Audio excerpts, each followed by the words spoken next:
ఇంట్లో తెలియకుండా చేసే అమంగళకరమైన పనులు. ఎవరైనా మరణించినప్పుడు ఇచ్చే జ్ఞాపకార్థం వస్తువులు, ప్లేట్లు తీసుకుంటే మీకు జరిగేది ఇదే. సాధారణంగా ఎవరైనా మరణించినప్పుడు వారి కుటుంబ సభ్యులు ఏదో ఒక వస్తువులను మరణించిన వారి జ్ఞాపకార్థంగా పంచుతూ ఉంటారు. చాలామంది స్టీల్ ప్లేట్స్ లేదా స్టీల్ బాక్స్లో లేదా ప్లాస్టిక్ బాక్స్లో ఇస్తూ ఉంటారు. మరి ఇలా జ్ఞాపకార్థంగా ఇచ్చే వస్తువులు తీసుకోవచ్చా? తీసుకుంటే ఏమైనా అనార్థం జరుగుతుందా? ఇలా ఇచ్చిన వస్తువులలో భోజనం చేయవచ్చా? ఈ వస్తువులను నివేదనలకు, శుభకార్యాలకు వాడుకోవచ్చా అని చాలామందికి సందేహం వస్తుంది. అయితే ఈ సందేహాలు అన్నింటికీ సమాధానాలు ఈ వీడియోలో తెలుసుకుందాం. సాధారణంగా ఎవరైనా మరణిస్తే 13 లేదా 14 రోజులకు అన్నసంతర్పణ చేస్తారు. అంటే చుట్టాలు, బంధువులు, చుట్టుపక్కల వారిని పిలిచి భోజనాలు పెడుతూ ఉంటారు. వాటిని దినం భోజనాలు అని పిలుస్తూ ఉంటారు. చాలామంది ఈ దినం భోజనాలకు వెళ్ళడానికి కూడా భయపడుతూ ఉంటారు. చావు భోజనాలకి వెళ్తే చావుని ఇంటికి తెచ్చుకున్నట్టే అని భయపడుతూ ఉంటారు.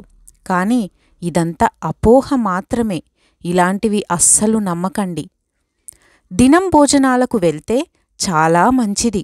అసలు ఈ అన్నదానం ఎందుకు చేస్తారంటే, ఆ చనిపోయిన వ్యక్తి ఎవరికీ రుణం ఉన్నాడో తెలియదు. కాబట్టి అన్నదానం చేస్తే ఆ రుణం తీరిపోతుంది అన్న భావన.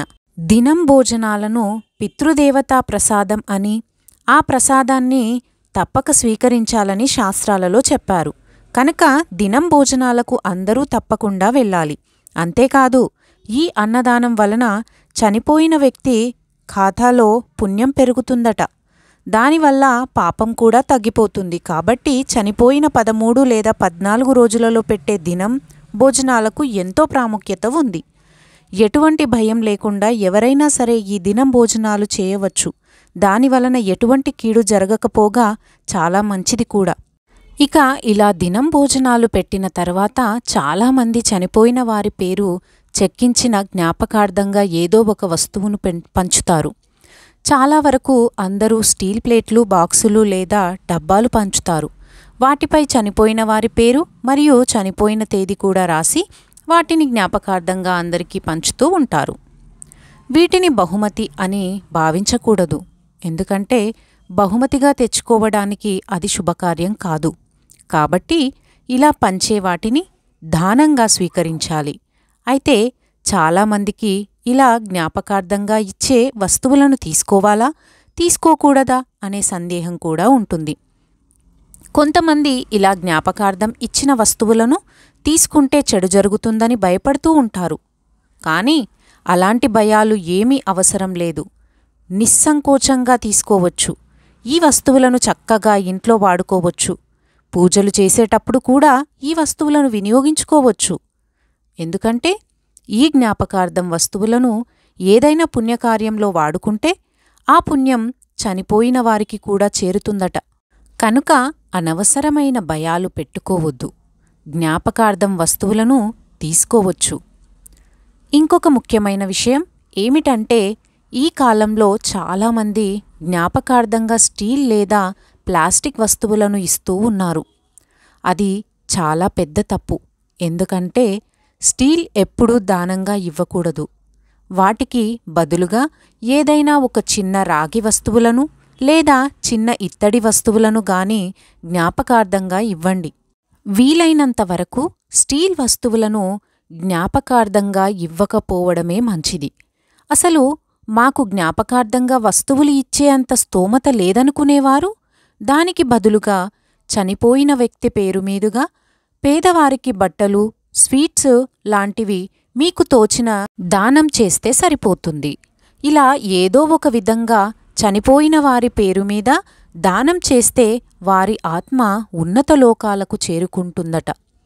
కనుక జ్ఞాపకార్థంగా ఇచ్చిన వస్తువుల విషయంలో ఏం భయపడాల్సిన అవసరం లేదు.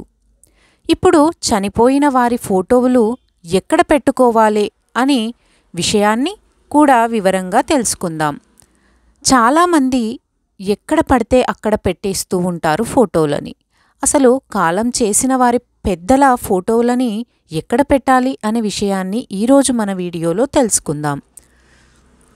చనిపోయిన వారి ఫోటోలు కొంతమంది అందరికీ కనిపించే విధంగా హాల్లో పెడుతూ ఉంటారు, మరికొంతమంది గుమ్మం దగ్గర పెడతారు, ఇంకొంతమంది బెడ్రూమ్స్లో కూడా పెడుతూ ఉంటారు. నిజానికి చనిపోయిన వారు దేవుడితో సమానం అని చెప్పి పెద్దల ఫోటోలు తీసుకొని వెళ్ళి దేవుడి మందిరంలో పెడుతూ ఉంటారు. కొంతమంది దేవుడి ఫోటోలు అయినా లేదా చనిపోయిన పెద్దల ఫోటోలు అయినా ఇంట్లో ఎక్కడ పెట్టాలో అక్కడ పెడితేనే వాస్తు దోషాలు రాకుండా ఉంటాయి.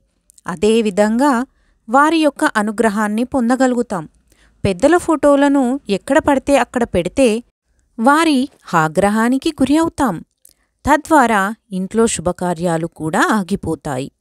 మరి పెద్దల ఫోటోలు ఎక్కడ పెట్టాలంటే ఏ గదిలో అయినా దక్షిణం గోడకు మాత్రమే పెట్టాలి. ఇలా అని పూజ గదిలో మాత్రం పెట్టకూడదు. ఇంట్లో ఎక్కడైనా దక్షిణం వైపు మాత్రమే పెట్టాలి. దక్షిణం యమస్థానం అని అంటారు. కనుక కాలం చేసిన పెద్దల యొక్క అనుగ్రహం మీకు లభిస్తుంది. దక్షిణం మాత్రమే కాలం చేసిన పెద్దల ఫోటోలను పెట్టాలి. పెట్టి అలా వదిలేయకూడదు. పెద్దల ఫోటోలను అప్పుడప్పుడు తుడుస్తూ బొట్టు పెడుతూ మాల వేస్తూ ఉండాలి. ముఖ్యంగా ప్రతీ నెల అమావాస్య రోజున మీ పెద్దలకు ఇష్టమైన ఆహారాన్ని వారి ముందు ఉంచి నమస్కారం చేసుకోవాలి. ఇలా చేస్తే తప్పకుండా మీరు మీ పెద్దల అనుగ్రహాన్ని పొందగలుగుతారు.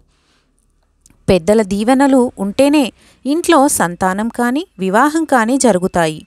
లేదంటే అన్ని ఆటంకాలు ఎదురవుతూ ఉంటాయి.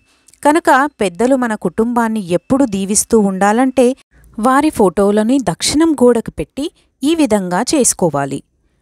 ఎవరింట్లో అయితే శుభకార్యాలు జరగట్లేదో అని బాధపడుతున్నారో, ఇంకా ఇబ్బందులు పడుతున్నారో ఖచ్చితంగా ఈ నియమాలు పాటించండి. తప్పకుండా మంచి జరుగుతుంది. మీకు కనుక నేనిచ్చిన ఇన్ఫర్మేషన్ నచ్చినట్లయితే తప్పకుండా లైక్ చేసి సబ్స్క్రైబ్ చేసుకొని షేర్ చేయండి. అలాగే మీ యొక్క విలువైన సందేశాన్ని కామెంట్ రూపంలో తెలియజేయండి. ఇలాంటి మరెన్నో వీడియోస్ కోసం తప్పకుండా సబ్స్క్రైబ్ చేసుకోండి. Thank you.